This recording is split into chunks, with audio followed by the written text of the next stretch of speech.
Muito nítido a gente eu conversando com pessoas, é muito nítido nós, no meio eclesiástico, no meio do meio protestante, sempre que a gente fala de idolatria, a gente pensa numa imagem, né? Santo Antônio, Santo Expedito.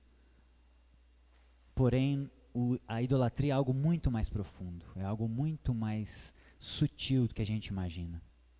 E os nossos ídolos, às vezes, são piores. Porque nós vamos ver aqui, existem ídolos que são apenas meios para a gente conseguir alcançar outros ídolos, que são mais profundos, que estão debaixo da água. O iceberg é isso. Vocês viram a arte do Daniel? Fantástica. O nosso coração está lá embaixo, às vezes, escondido, num lugar onde só o Pai, às vezes, tem acesso. E Ele precisa, às vezes, mostrar para nós mesmos quais são os nossos ídolos que estão debaixo d'água. Porque, às vezes, a gente só vê as coisas que estão por cima. O iceberg, em cima, é só uma pontinha. Embaixo, ele tem muito mais coisa, né? Então, que Deus nos ajude a encontrar esses ídolos dentro de nós. E, irmãos, esse tema é um tema fundamental para nós, porque ele está praticamente em toda a Bíblia. Se a gente for pensar, desde a queda, o que foi a queda? Deus orientou alguma coisa, olha, confia em mim, não coma dessa árvore. E Eva, e depois Adão, confiaram mais no seu discernimento, na sua vontade. Então, ali a gente não pode dizer que seria uma idolatria ainda, mas nós vamos ver que aquilo ali é a raiz da idolatria. É colocar algo acima de Deus. É não confiar em Deus e colocar algo acima dele. Então ali está a origem da idolatria, lá na queda. E se a gente for andar um pouquinho no panorama que a gente fez esse ano, os 10 mandamentos, o primeiro mandamento é não terá outros deuses, né, além de mim, falando sobre idolatria. E quando Moisés desce com as tábuas da lei, o que o povo está fazendo lá? Adorando um bezerro de ouro. Então, os 10 mandamentos foram recebidos com idolatria. Se a gente for olhar os reis de Israel no período do reino, da transição lá, do período dos juízes para o Reino Unido, o povo pede um rei, para quê? Igual nós vimos lá na mensagem sobre Saul. O povo pede um rei porque eles queriam alguém que ganhasse a batalha para eles. Porque o povo judeu tinha uma estima, o ídolo do povo de Israel era o seu nome perante as nações, era vencer as guerras. Era mostrar que nós somos o povo de Deus. Isso pode ser um ídolo. O orgulho, né? Orgulho da nação. Então o povo pede um rei porque davam mais importância ao seu nome perante as nações do que o próprio Deus. E andando mais um pouquinho, já próximo dos profetas, o povo vai para o exílio, Deus manda o povo para o exílio porque eles se prostituíram com outros deuses. Deus fala várias vezes, tanto para o reino do norte, quanto para o reino do sul, olha, vocês se prostituíram, arrependam-se, senão vai vir castigo sobre vocês. Idolatria. Exílio. O povo foi exilado por idolatria. E inclusive no Novo Testamento, quando a gente vê Atos 10, Pedro indo lá na casa de Cornélio, Cornélio ajoelha diante de Pedro. Pedro fala com ele, opa, sai que eu sou homem também. Em Atos 14, Paulo lá em Cônio, é a mesma coisa. Ele cura um coxo e aí o pessoal começa a levantar ele e Barnabé falando que eles eram os deuses, começam a idolatrar eles. Então mesmo no Novo Testamento existe idolatria o tempo inteiro. Então a idolatria ela é algo que está enraizado em nós. E hoje a tarefa que a gente vai se propor é a gente aprofundar um pouco mais nesse fenômeno da idolatria. Eu fui conversando com o David, a gente foi pensando, quais ídolos que a gente fala? Não vai dar. Só para entender idolatria, só para a gente entender esse fenômeno que acontece conosco, que é fundamental para a gente conseguir extirpar isso da nossa vida, nós precisamos entender o nosso inimigo. Só para entender, nós vamos precisar das 4 semanas. Então, ano que vem, provavelmente, nós vamos voltar com esse tema e vamos aprofundando nos ídolos. Quais são os ídolos? Um dia para cada ídolo. Dinheiro, sexo, religião, enfim, tá? E aí eu fui pesquisar naquele aplicativo da Bíblia, a palavra deuses aparece 226 vezes, a palavra ídolo aparece 204 vezes, e a palavra imagem aparece 56 vezes. Então, um total de 486 vezes essas palavras que remetem à idolatria são frequentes nas Escrituras. 486. E eu queria que a gente começasse lendo Gálatas 5, que são os frutos, as obras da carne e os frutos do Espírito, Gálatas 5, para a gente ver o quão importante é esse assunto para nós. Gálatas 5, vamos ler a partir do 19. Ora, as obras da carne são manifestas: imoralidade sexual, impureza e libertinagem, idolatria, obra da carne, idolatria, feitiçaria, ódio, discórdia, ciúmes, ira, egoísmo, dissensões e facções e inveja, embriaguez, orgias e coisas semelhantes a essas. Eu vos advirto, como antes já vos adverti, aqueles que praticam essas coisas, das quais idolatria está no meio, não herdarão o reino dos céus. Então, irmãos, nós estamos tratando de algo que está impregnado na nossa natureza caída. E quem pratica isso não herdará o reino dos céus. Coisas simples como embriaguez, coisas graves como idolatria, não herdarão o reino dos céus. Então nós estamos falando de algo que nos afasta do nosso Deus. Nós estamos falando de algo que tira a nossa salvação, ou não nos deixa alcançá-la, né? Pela graça do Pai, não por nosso mérito. Então nós precisamos combater isso com todas as armas, com todas as forças, de toda a nossa alma, de todo o nosso entendimento. Precisamos combater a nossa idolatria. E de uma forma bem simples, relembrando, o que é idolatria? Como que a gente definiria idolatria? Idolatria é tudo aquilo que a gente coloca como sentido último da nossa vida. Qualquer coisa. E geralmente, na maioria dos casos, são coisas boas. Eu nunca vi ninguém idolatrando algo ruim, né? Idolatrar a tristeza, o ódio. Não, a gente idolatra coisas boas, às vezes, na maioria das vezes. Deus tem que estar no centro, e aí quando a gente pega uma dessas áreas da nossa vida e coloca em cima de Deus, isso é idolatria. Sentido último da nossa vida. Qualquer coisa que a gente coloca como sentido último. Ou seja, se tirar isso de nós, a nossa vida perde o sentido. Nós não temos mais por que viver. Então isso é a definição de idolatria. E onde começou isso, irmãos? Vamos lá em Eclesiastes, capítulo 3. Eclesiastes, capítulo 3. Então lembra do panorama, né? Pentateuco, 5 livros. Histórico, 12 livros. Sabedoria, 5 livros. Então os livros de sabedoria estão depois dos livros históricos. Então se você achar Jó é o primeiro livro de sabedoria. Aí você vai Salmos, Provérbios, Eclesiastes. É bem mais fácil de a gente achar. 5, 12, 5, 5, 12. Essa é a divisão da Bíblia. 5 livros Pentateuco, 12 históricos, 5 de sabedoria, 5 profetas maiores e 12 profetas menores. O Antigo Testamento todo é assim. É só 5 e 12. Então vamos lá, Eclesiastes 3. Olha só o que Salomão capta. Olha o que o Espírito de Deus inspira ele a falar.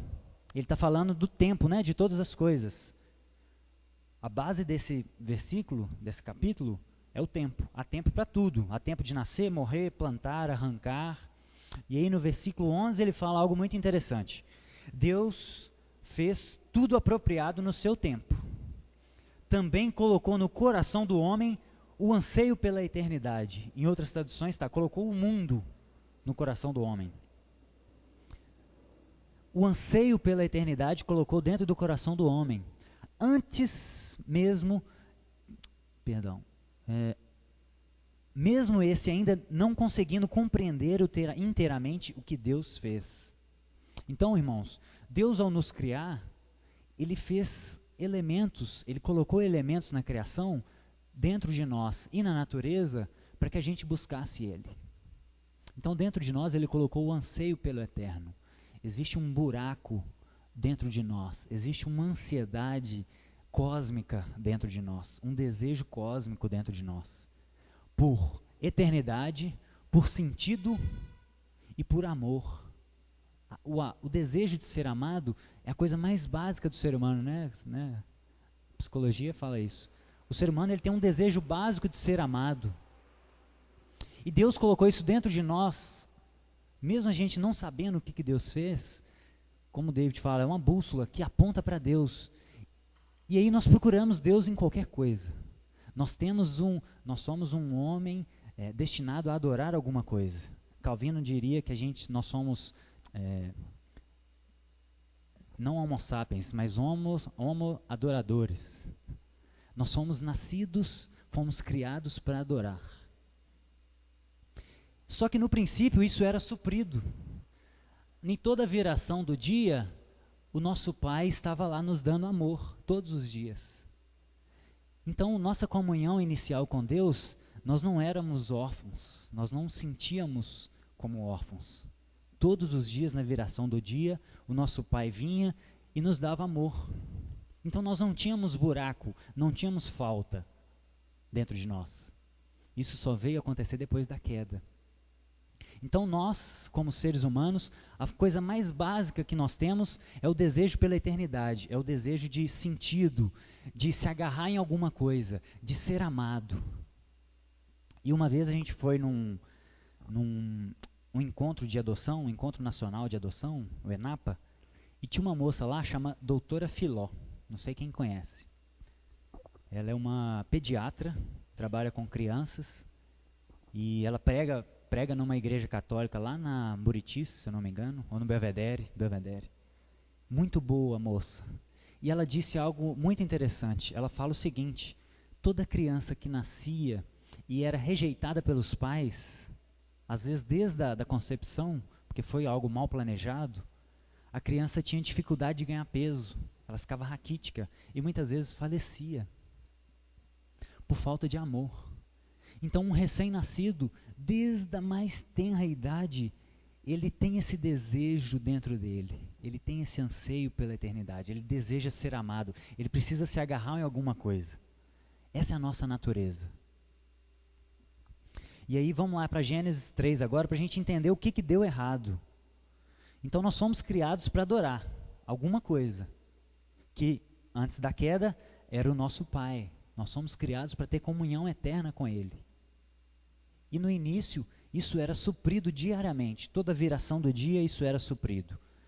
Aí aconteceu um negócio que bagunçou tudo. Que foi a queda. E aí nós sabemos como a serpente tentou Eva. Deus falou que eles iriam morrer. A serpente contradisse Deus, falou que Deus era um mentiroso. Não, certamente vocês não vão morrer. Versículo 4, né? E ela falou o seguinte: Deus sabe, versículo 4, que no dia em que vocês comerem desse fruto, seus olhos se abrirão e vocês serão como Deus. Serão conhecedores do bem e do mal. Vocês vão ter conhecimento. Então vocês não vão morrer quando vocês comerem do fruto. O que vai acontecer? Seus olhos vão abrir e vocês vão conhecer o bem e o mal. E aí Eva viu a árvore, viu que ela parecia agradável ao paladar, era atraente aos olhos, e além disso era desejável para se obter conhecimento, discernimento. Tomou do seu fruto e comeu, e deu ao seu marido, que comeu também. Então, irmãos, a queda foi basicamente o princípio da idolatria. É colocar algo acima de Deus. Deus tinha falado: não comam, vocês vão morrer. O que nós deveríamos ter feito lá em Adão?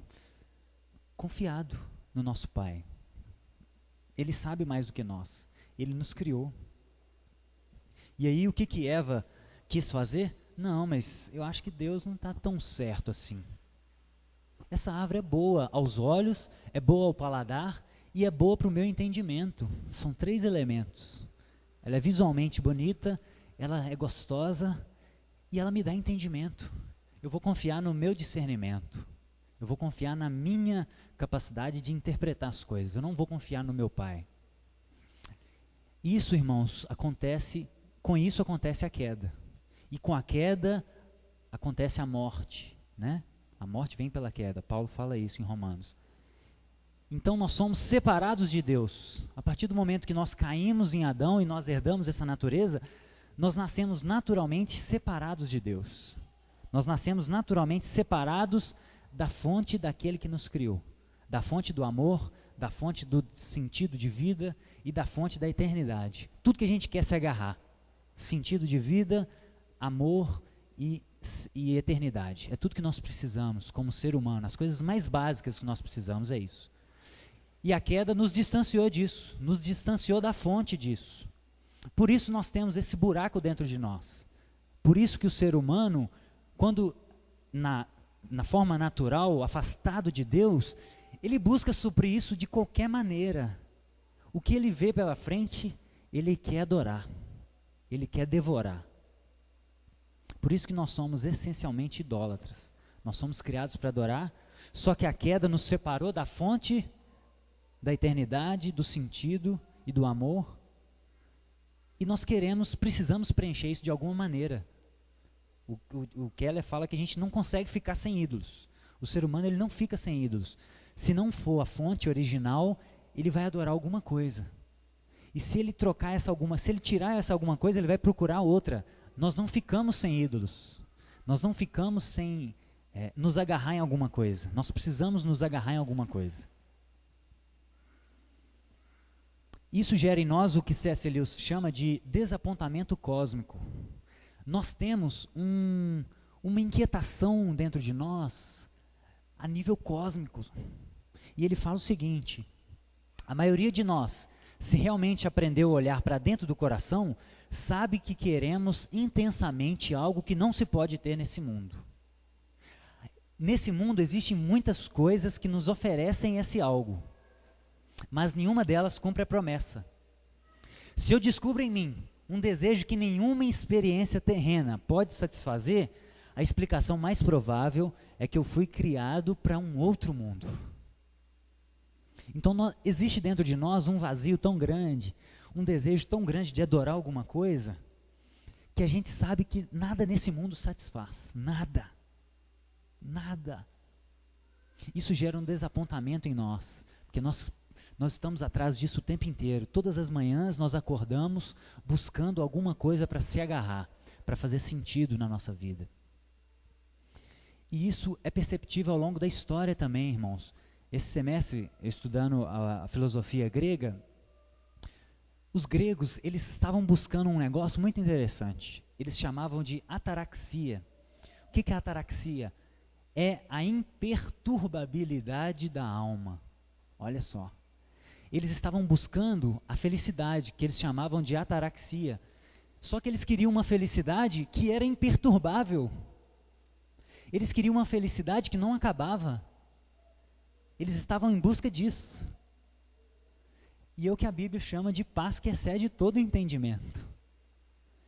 Então, como Deus colocou dentro de nós o desejo pelo eterno e colocou na criação também, como Paulo fala em Romanos 1, nós conhecemos a Deus pela criação. Ao olhar a natureza, nós percebemos que existe uma divindade poderosa. Os gregos estavam buscando isso. Eles não sabiam o que eram, mas eles estavam buscando algo, que eles chamavam de ataraxia. Então, irmãos, nós queremos profundamente uma sensação de paz e plenitude eterna, que só é suprida por Deus, porque Ele é a fonte de toda a paz, de todo sentido e de todo amor. Só Ele consegue suprir isso. Porém, hoje nós estamos em processo de regeneração, mas o homem natural, que ainda não conhece Jesus, ele está buscando isso em qualquer outra coisa. Essa é a nossa natureza idólatra. E aí, eu trouxe esse quadro aqui para a gente diferenciar algumas coisas, alguns ídolos, que são fundamentais para a gente entender. O Keller, ele divide os ídolos em duas categorias. Os ídolos superficiais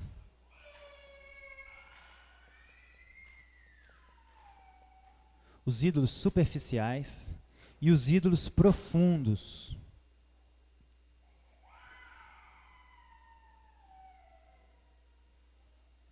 Irmãos, existem ídolos que são superficiais e existem ídolos que são profundos. Isso é chave para a gente compreender a idolatria que existe dentro de nós. O que são ídolos superficiais? Dinheiro é um ídolo superficial. Sexo é um ídolo superficial. É a ponta do iceberg. Tá dando para ver, Robert? Dinheiro, sexo, religião,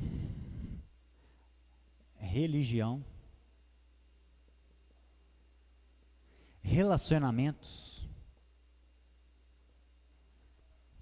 Tudo isso aqui, irmãos, é só a ponta do iceberg. Por quê? Porque existem coisas muito mais profundas em nós, que nós usamos isso aqui para alcançar isso, que é o mais comum: poder, controle. Esse negócio não está funcionando mais não. Controle. Irmãos, por que muita gente adora o dinheiro?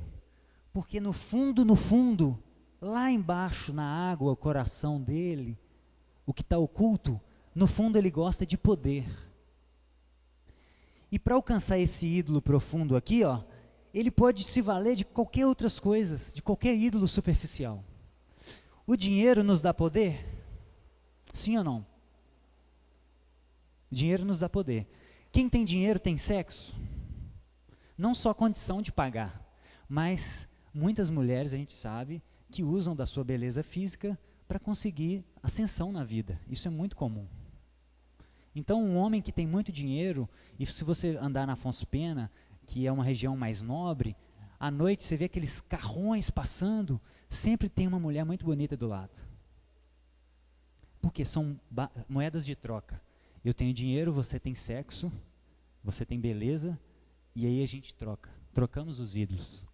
Então, no fundo, muitas pessoas gostam e querem profundamente poder. E aí ela pode usar o dinheiro para ter poder, ela pode usar o sexo para conseguir poder. Ele cita vários exemplos de uma mulher bonita que usava o sexo para ter poder sobre os homens. Ela tinha uma vontade bem profunda de dominar, de ter controle sobre todo mundo. E o ídolo superficial que ela usava era o sexo, porque ela era uma moça bonita, todos os homens estavam aos pés dela, e aí ela usava cada hora o que ela quisesse. E aquilo ali supria a vontade de controle, de poder dentro dela. Vocês estão entendendo a diferença? Qual é a classificação para a gente colocar um ídolo como profundo? Às vezes isso pode inverter, ou às vezes a gente pode ter todos. Às vezes nós desejamos poder, mas queremos o dinheiro e o sexo, usamos a religião, né? Muitos pastores no Brasil e no mundo usam a religião para ter poder, porque eles gostam de poder, eles gostam de manipular as pessoas. Às vezes ele não conseguiu dinheiro, porque ele não tinha capacidade administrativa, mas ele cresceu num lar evangélico, viu que aquilo ali era uma ferramenta muito poderosa para ele conseguir o que ele quer, que é poder, e usou a religião para conseguir poder. Então, dinheiro também nos dá controle. Nós podemos usar os relacionamentos, tanto o namoro, quanto nossos filhos, relacionamento com filhos, relacionamento com amigos, para controle. Às vezes nós manipulamos as amizades, manipulamos o nosso cônjuge, porque nós gostamos de ter controle da situação. Nós não gostamos daquela sensação de ter perdido a rédea. Nós queremos ter controle da nossa vida. Isso começou lá em Eva, né? Lá na queda. Ela não se submeteu a uma orientação. Ela quis ter o controle na mão dela. Não, eu decido o que é bom para mim. Não Deus, não meu Criador, mas eu decido. Então, irmãos, isso aqui é muito sério. Aqui embaixo a gente pode colocar o conforto também. Conforto. Muitas pessoas adoram o conforto. O dinheiro é só um ídolo superficial para ela conseguir conforto.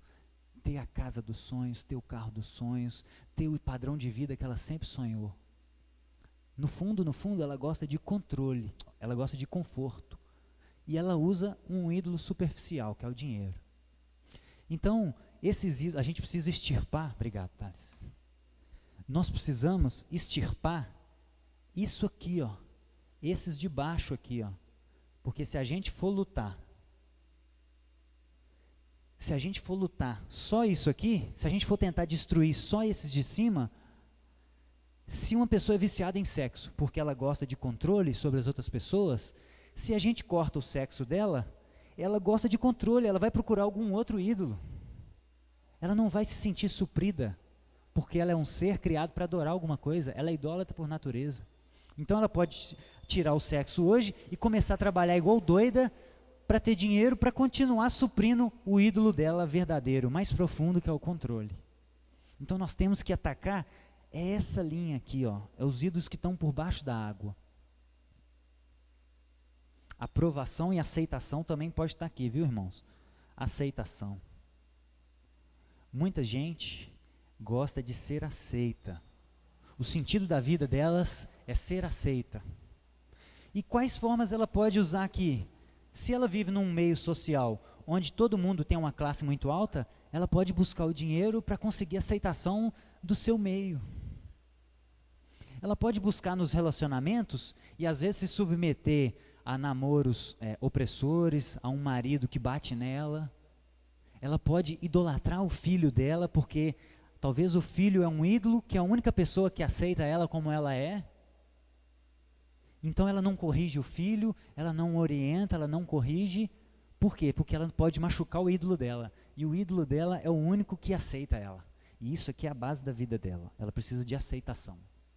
Ela gosta de aceitação, de ser aceita.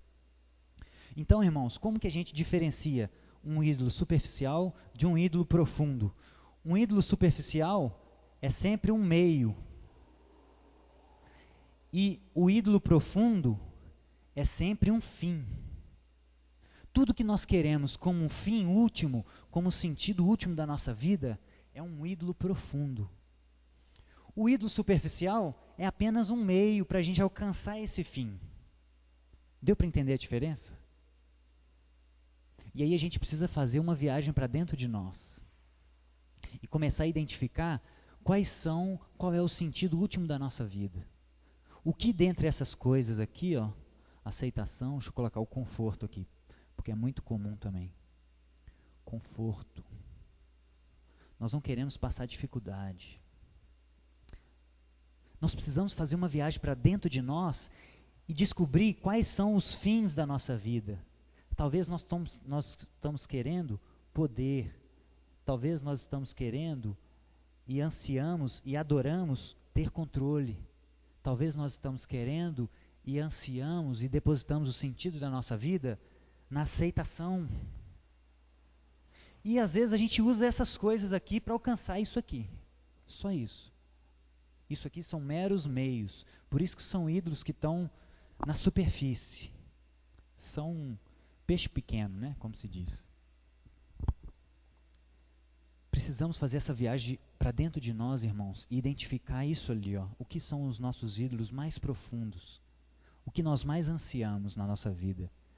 O que daquilo ali, se for tirado de nós, tira o sentido da nossa vida. Tira a nossa força de viver. Tira a nossa vontade de querer continuar vivendo. Imagina que você está voltando seus familiares estão voltando de uma festa, estão seus filhos, seus parentes, seus pais, seus irmãos, todos num ônibus, e acontece um acidente e você perde todos eles, de uma vez. Seu filho amado, seu pai, sua mãe, seus irmãos, seus parentes, todos foram de uma vez, só ficou você. E você é acusado injustamente de ter tramado esse acidente. E aí, todas as evidências apontam para você. E aí você é julgado e condenado pelo crime que você não cometeu. Então você perde toda a sua reputação. Todo mundo acha agora que você é um assassino.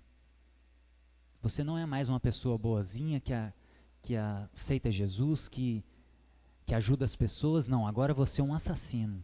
Você perdeu toda a sua reputação. E em seguida você contrai uma doença que tira toda a sua beleza. Começam a aparecer feridas em você, no seu rosto, desfigurar o seu rosto. Seu cabelo começa a cair. Você começa a emagrecer, fica cadavérico e você perde toda a sua beleza. E por consequência, você perde todo o recurso que você tinha. Você tinha muito recurso. Só que você teve que pagar muito advogado para se livrar dessa acusação falsa. E você teve que gastar muito com muito médico para tentar resolver o seu problema. E você fica sem nada. Só com o básico. Perde todos os seus recursos. Então você perdeu sua família toda, sua reputação, a sua beleza, o seu dinheiro. Como ficaria a nossa vida nesse cenário? A nossa vida ainda faria sentido? A gente desejaria acordar no outro dia?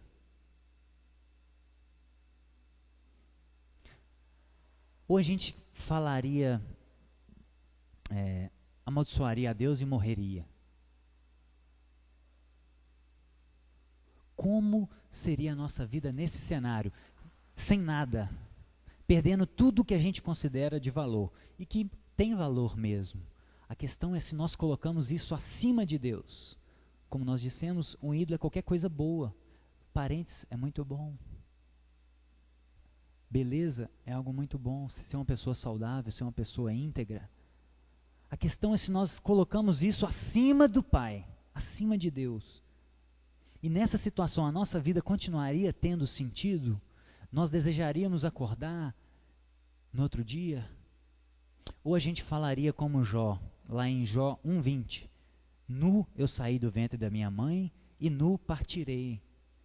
O Senhor deu, o Senhor levou, louvado seja o nome do Senhor.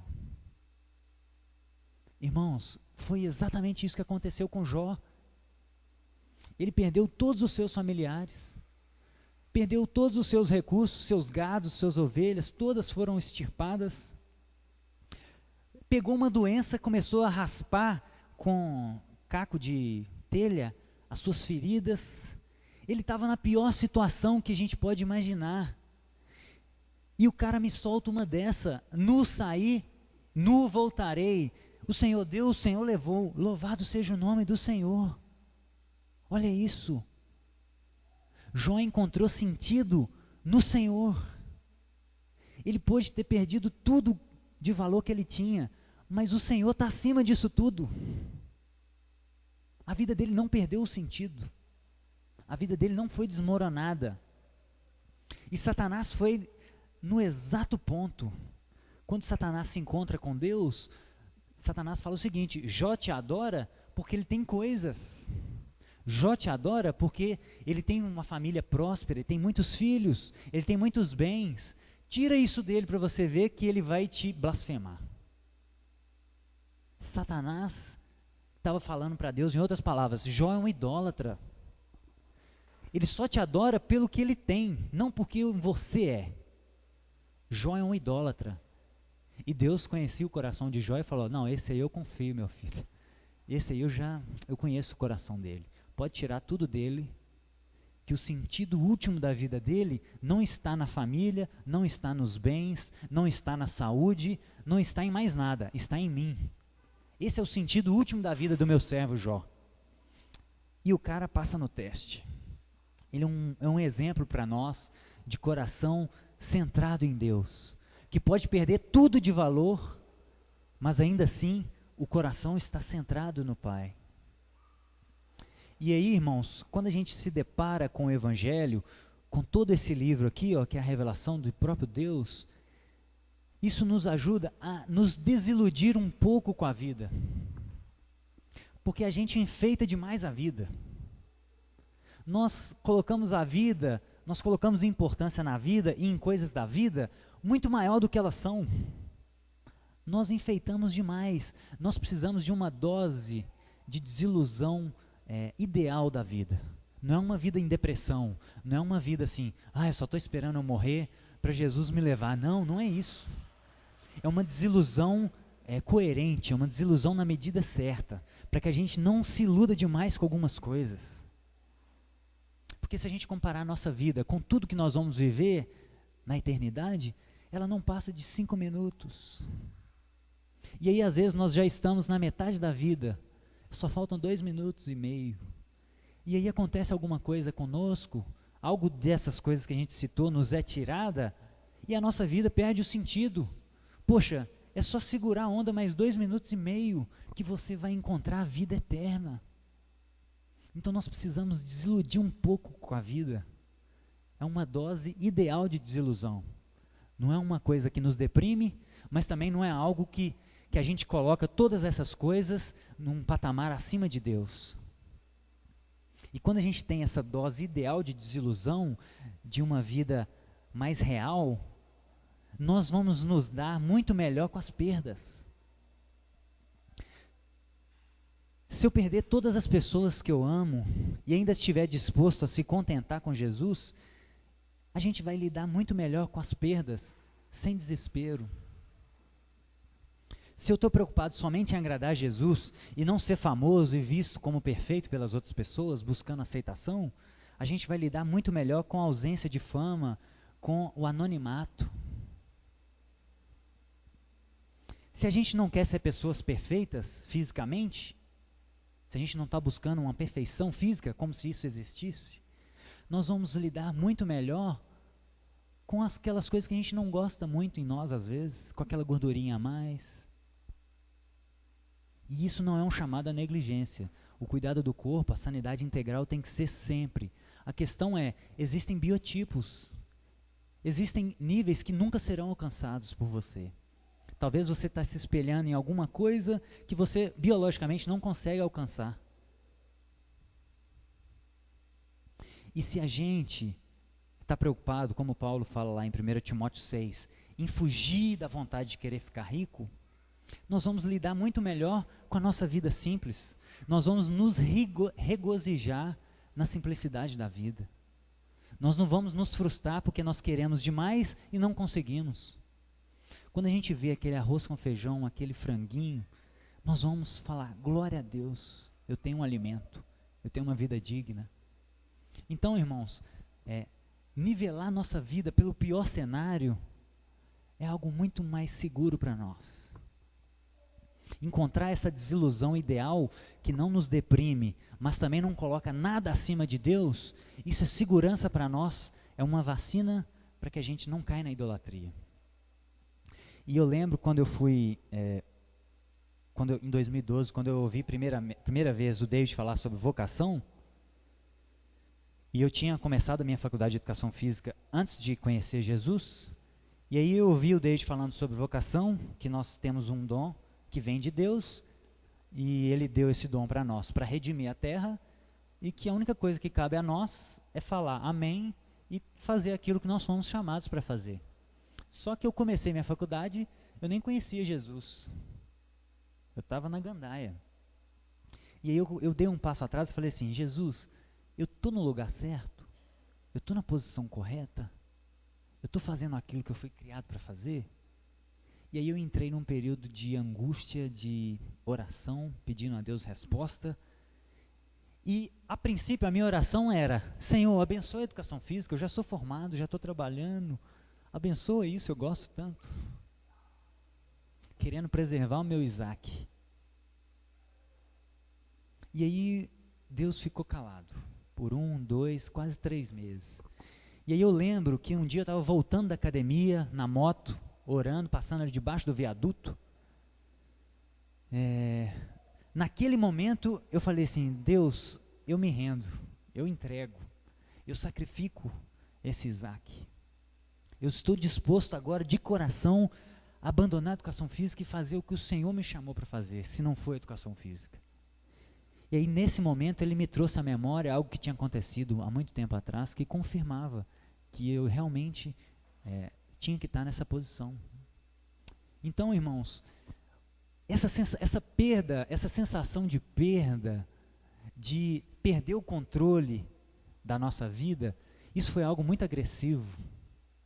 Quando eu falei aquilo disposto de fato, mas aquilo doeu tanto dentro de mim, porque eu não estava tendo controle sobre a minha vida, que, nossa, é uma sensação terrível, por um lado, mas o meu homem interior que está sendo regenerado, estava querendo matar aquele Bruno, o impostor, né? Não, você tem que submeter a Cristo. E graças a Deus ele me confirmou. Mas eu estava com o cutelo pronto para matar. Eu me dispus a matar o Isaac. Estão entendendo? Não é só assim, se Deus me pedir um dia, eu mato. Não, você tem que estar disposto a matar o Isaac de fato. Deus só falou com Abraão, na hora que o cutelo já estava quase pegando no peito de Isaac.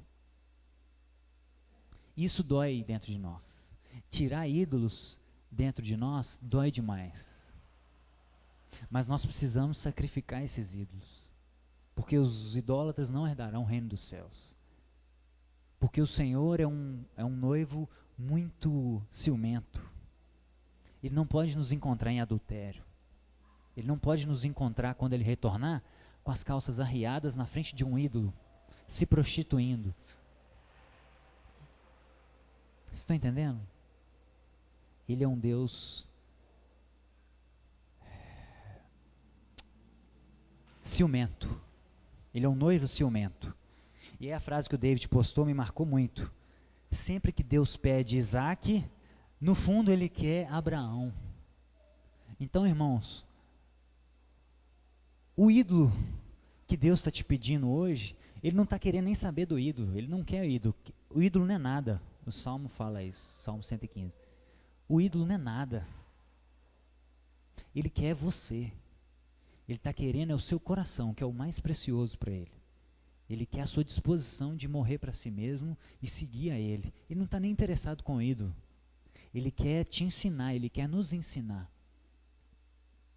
E aí o Ed René falou uma coisa muito interessante, falando de Abraão e Moisés. Abraão, Isaac era tudo para ele, não era? Ele esperou 25 anos a promessa. Naquela cultura, um filho, um primogênito principalmente, era algo assim, uau, era tudo que eles ansiavam na vida.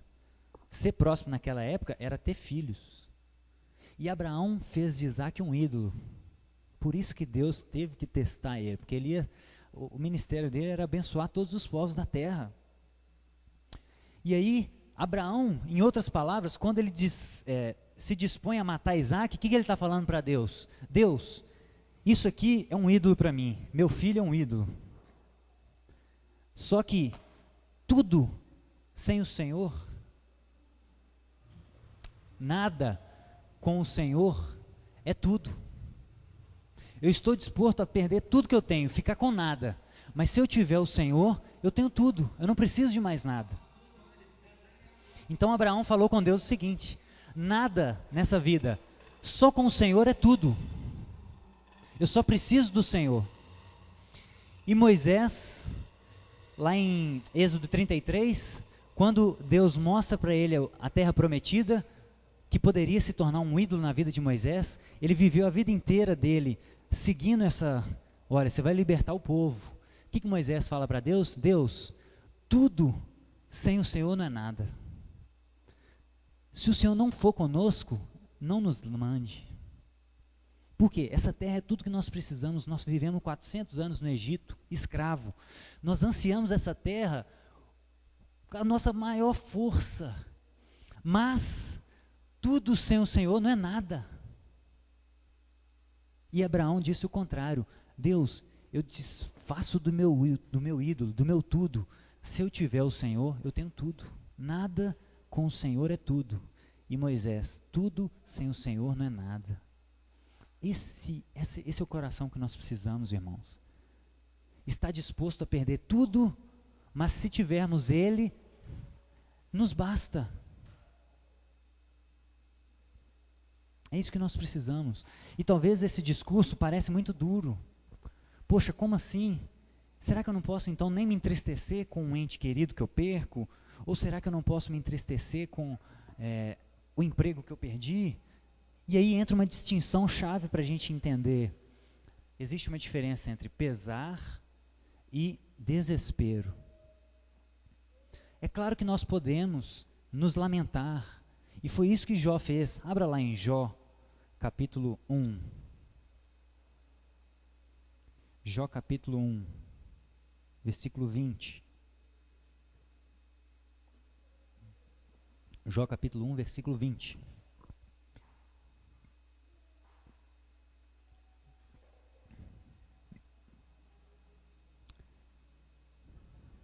Jó, irmãos, se lamentou. Jó teve pesar.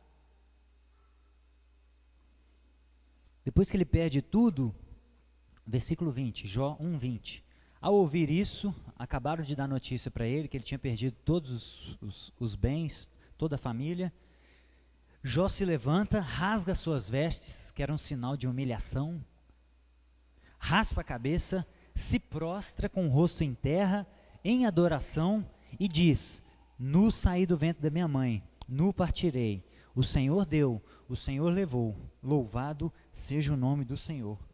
Em tudo isso, versículo 22, Jó não pecou e não culpou a Deus por coisa alguma.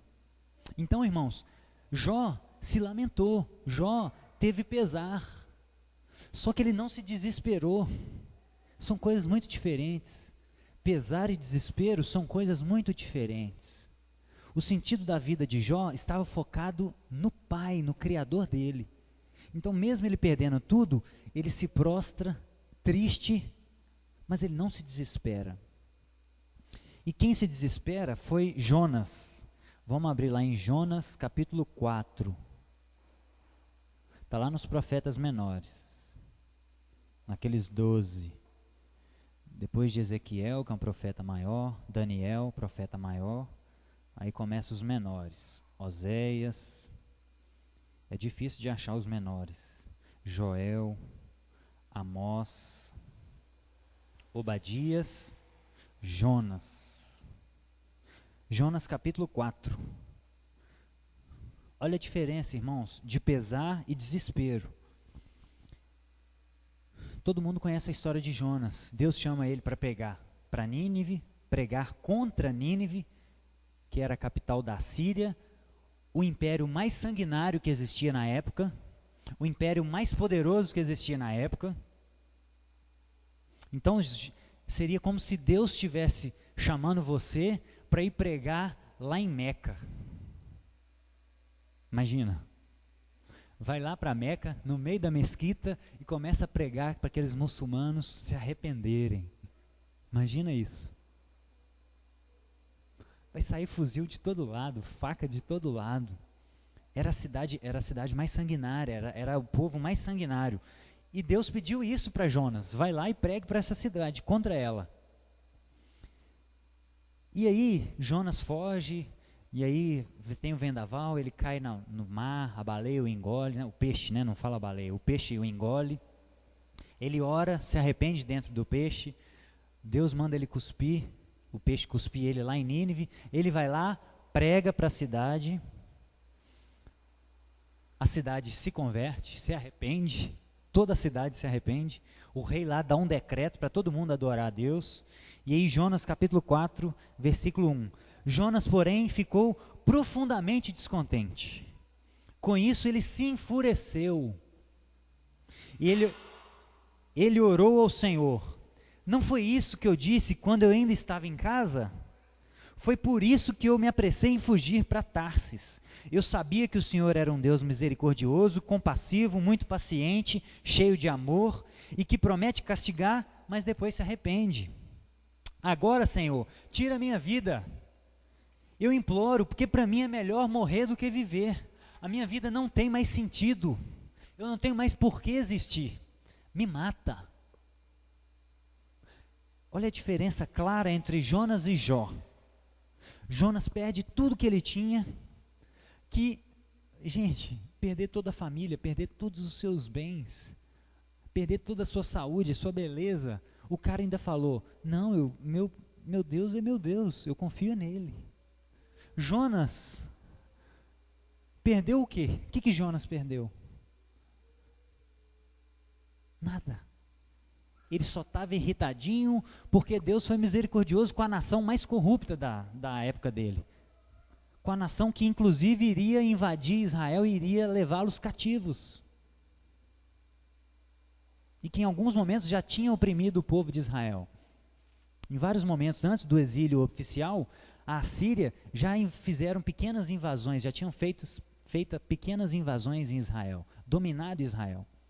Então Jonas, o ídolo dele era um ídolo cultural. O que é um ídolo cultural? Lá em Roma tinha os deuses da cidade e os deuses pessoais. Então na casa das pessoas tinha os ídolos de madeira, de prata, de ouro. Aquilo lá são os deuses pessoais, que estão lá dentro do coração.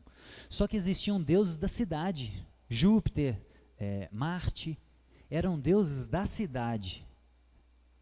Então existe essa diferença entre deuses pessoais e deuses culturais, que é o Deus de todo mundo. E Jonas tinha um Deus cultural, ele estava preocupado com o orgulho de Israel. Deus, como é que o Senhor faz uma coisa dessa? Essa nação que nos invade, que nos oprime, que é perversa, que não cumpre a sua lei, que come carne de porco, que peca, que não ora ao Senhor, como é que eu vou lá pregar para eles? Como é que o Senhor tem misericórdia deles? E aí a vida dele perde o sentido. Quando Deus não dá isso que ele quer, e ele fugiu muito para que Deus não perdoasse os ninivitas, a vida dele perde o sentido. O ídolo cultural dele, o orgulho israelita de ser o povo de Deus, é aniquilado. E ele tinha também um ídolo pessoal, que era a autojustificação moral. Eu sou melhor que esse povo, eu sou judeu, eu cumpro a lei, eu dou o dízimo, eu vou na igreja. Como que o Senhor vai ter misericórdia desse povo ímpio? Isso é um ídolo pessoal. É autojustificação moral. É a gente achar que a nossa posição religiosa nos dá alguma vantagem sobre uma outra pessoa que não conhece Jesus. Isso é um ídolo pessoal. E se Deus tira isso de nós, nossa vida perde o sentido. Como assim, Deus? O cara é ímpio, olha o que o Senhor está fazendo na vida dele. Eu sou justo, eu dou o dízimo, eu vou todo domingo na igreja, eu canto na igreja. Como que o Senhor faz isso? Não, me mata. Me mata porque minha vida não tem mais sentido. Isso é um ídolo pessoal. Autojustificação moral e religiosa. E nós temos ídolos culturais no nosso meio também. De um lado nós temos o capitalismo que idolatra o mercado livre, né? E aí quando os vermelhinhos do outro lado criticam o mercado livre, as pessoas se enfurecem. Como assim você vai destruir o meu ídolo? Ele é o único que pode me dar conforto. Ele é o único que pode me dar poder. Se eu não tiver o mercado livre, eu não consigo colocar o preço que eu quiser no meu produto e lucrar 500, 600, 700%. Eu preciso de conforto, eu preciso ter aquela casa, aquele carro. E aí, por isso que nós temos ódio, uma polaridade na política hoje. Porque um confrontando o ídolo do outro. Os vermelhinhos confrontando os ídolos tucanos e os tucanos confrontando os ídolos vermelhinhos, que é o Estado. O socialismo tem um Estado como Deus. Não, o Estado é nosso pai. É o Estado que vai cuidar de nós. O Estado tem que mandar em todas as áreas da nossa vida. O Estado tem que regular a economia, o Estado tem que regular a educação, tem que colocar ideologia de gênero nas escolas. O Estado tem que dominar tudo, porque ele é o nosso pai, ele é o nosso ídolo. E aí quando os tucanos criticam o ídolo dos socialistas, aí dá briga, aí é ódio, aí o Facebook é um matando o outro no Facebook.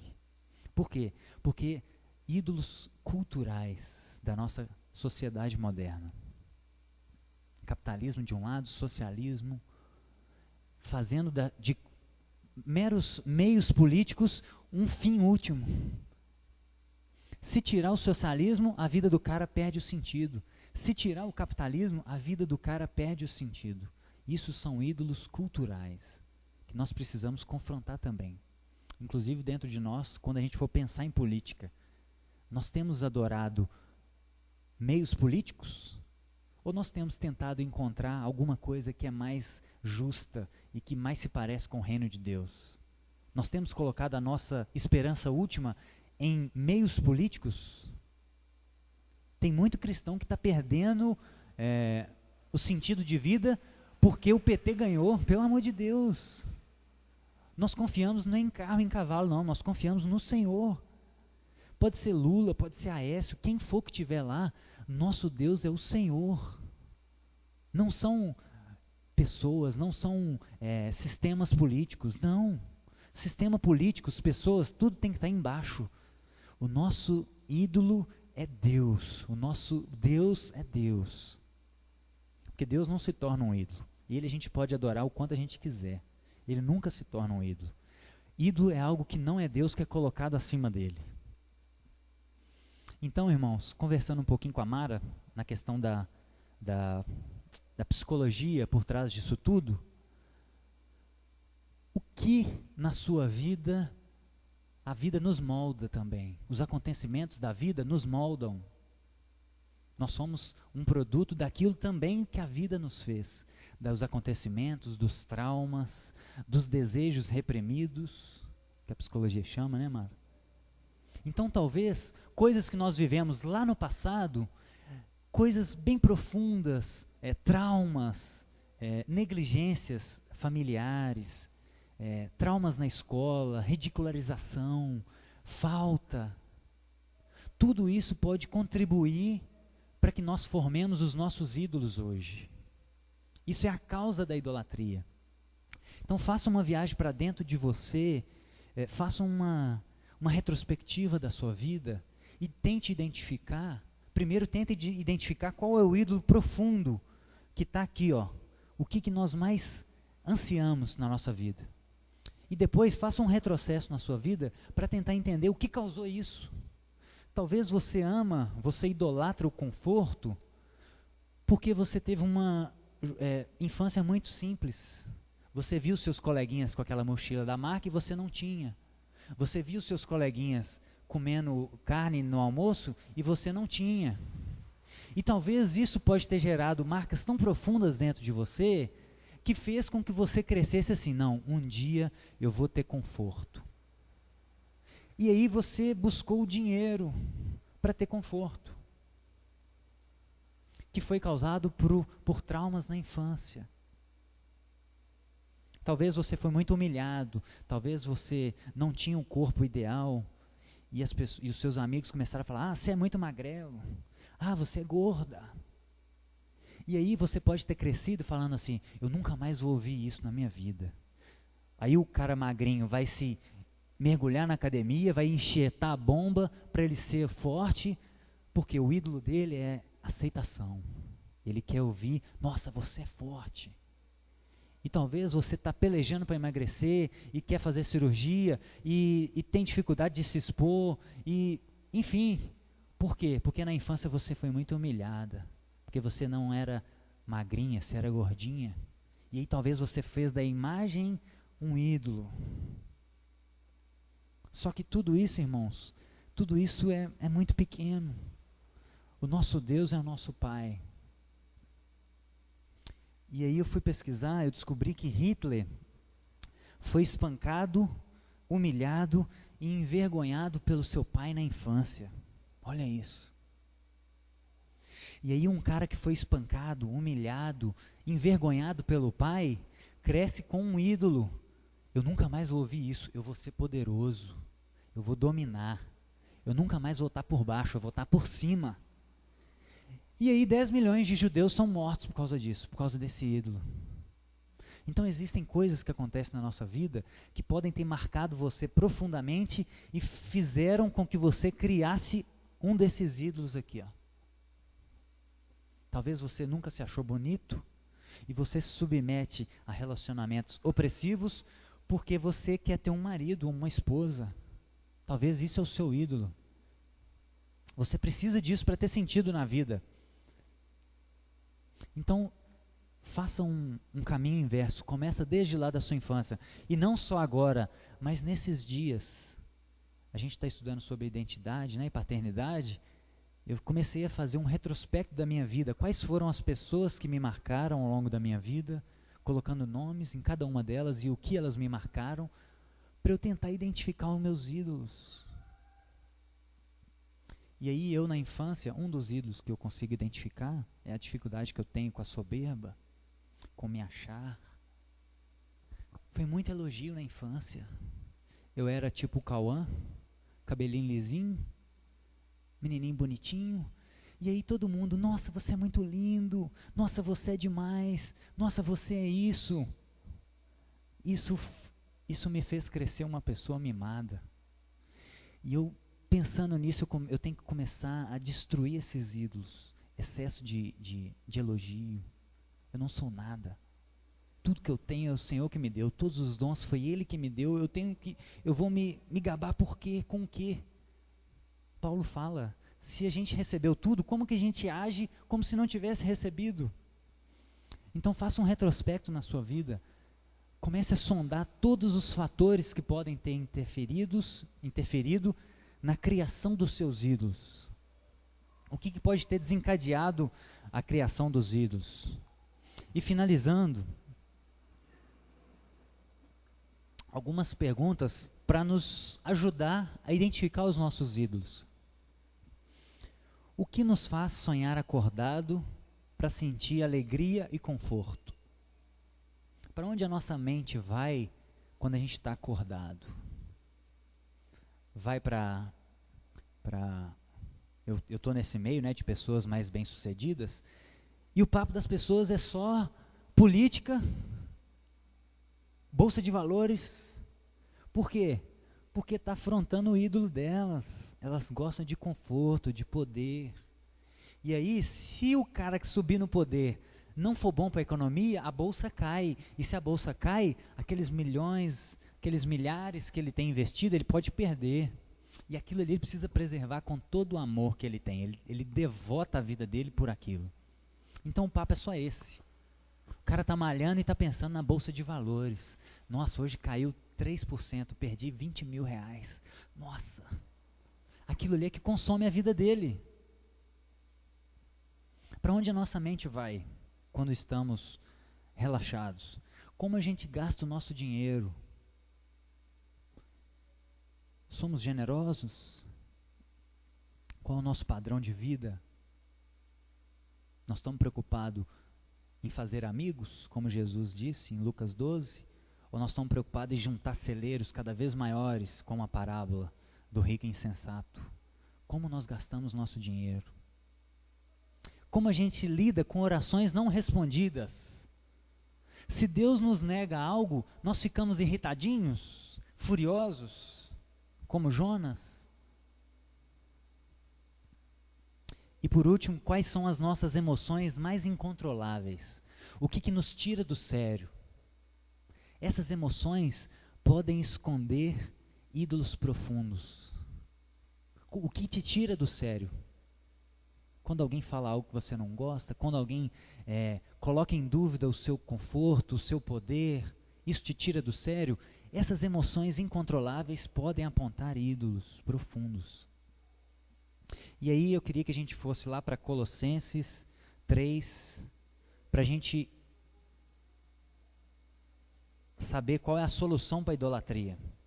Como a gente resolve esse problema cósmico dentro de nós. Colossenses 3, de 1 a 5. Colossenses 3,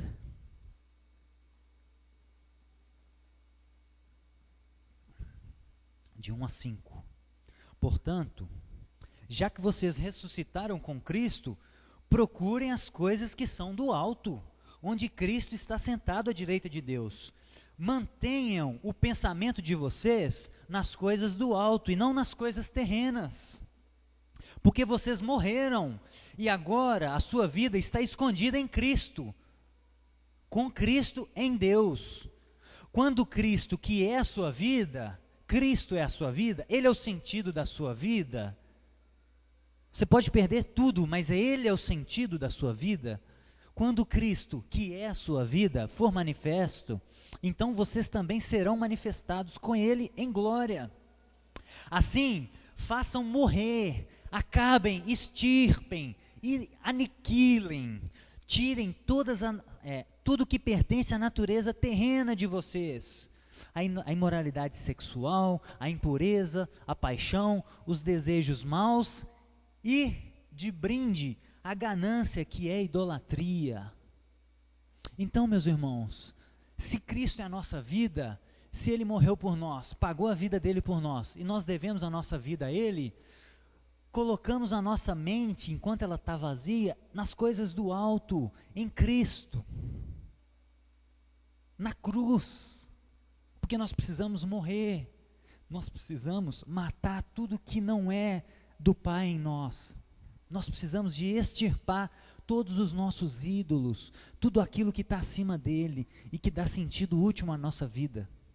Tudo tem que ser extirpado, tudo tem que ser colocado no seu lugar. Ordem, né, Roberta? Precisamos de ordem, precisamos colocar as coisas em ordem. Deus tem que estar acima, depois nossa família, depois a igreja, e assim vai. Existem hierarquias dentro das coisas que são importantes para nós também, mas Cristo é o que está acima de tudo. A gente pode perder todas essas coisas, que a nossa vida ainda tem que fazer sentido. A nossa vida não pode perder sentido se a gente perde alguma dessas coisas. Não pode. Jesus tem que se tornar mais bonito para a sua imaginação, mais atrativo para o seu coração do que o seu ídolo. Timothy Keller.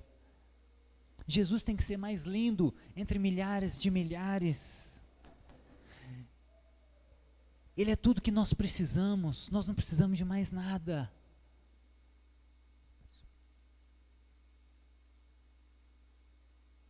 Então eu queria que nós orássemos, para que Deus traga à tona os nossos ídolos mais profundos, para que Deus mostre o que na nossa vida, o que a vida nos forjou, quais são os ídolos que nós desenvolvemos por aquilo que nós passamos na nossa vida. Que Deus revele, que Deus sonde o nosso coração, que Ele faça um buraco tão fundo, que Ele tire de lá coisas que nós estamos protegendo há milhares de anos, desde a nossa infância, e que são ídolos para nós, e que não podem mais ficar lá, porque Ele não divide a glória dEle com ninguém, e Ele é um noivo furioso, Ele é um noivo que ama um amor furioso, ciumento. Ele não divide a glória dele com ninguém.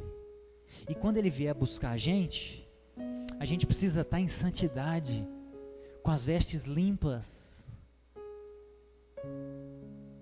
e não com as calças arriadas diante de um ídolo, em adultério. Então começa a fazer uma reflexão na sua vida. Começa a lembrar da sua infância, tudo que você passou, tudo que você viveu, as palavras que te machucaram, os acontecimentos, os traumas, as perdas, as palavras ofensivas, tudo aquilo que pode ter mudado a sua forma de enxergar o mundo e feito com que você buscasse um ídolo para se sentir seguro, se sentir amado.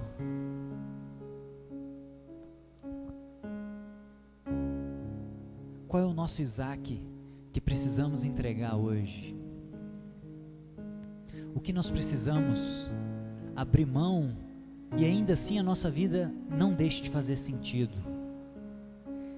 E se nós identificarmos que a nossa vida vai deixar de fazer sentido se a gente perder esse algo, esse ídolo, ainda não está tudo perdido, porque Ele é um Deus poderoso para fazer infinitamente mais do que aquilo que pedimos e pensamos.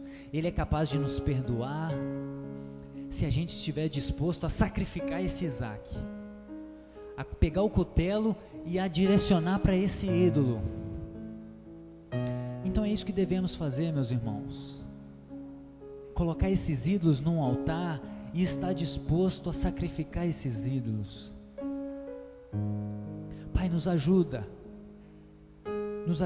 Pai, a encontrar dentro de nós ídolos profundos, ídolos que a gente não consegue enxergar. Traga à tona, Jesus, adiante o que virá, Adiante, Pai, adiante aquilo que o Senhor vai trazer à tona, porque nada ficará encoberto, e traga dentro de nós, Pai, revele a nós mesmos, porque o Senhor está voltando e nós queremos ser encontrados como uma pessoa e como uma comunidade que está na posição correta, que não tem ídolos, que não divide o seu amor com mais ninguém, e que ama unicamente o Senhor de toda a alma, coração, força e entendimento, Pai. Precisamos ser pessoas de reino. Não dá mais para perder tempo, Jesus, cultivando os nossos ídolos, alimentando eles, escondendo eles, porque é gostoso o conforto, é gostoso o dinheiro, é gostoso o sexo, é gostoso o controle. Não, Pai, nós queremos sair dessa zona de conforto. Aniquile esses ídolos da nossa vida, Paizinho.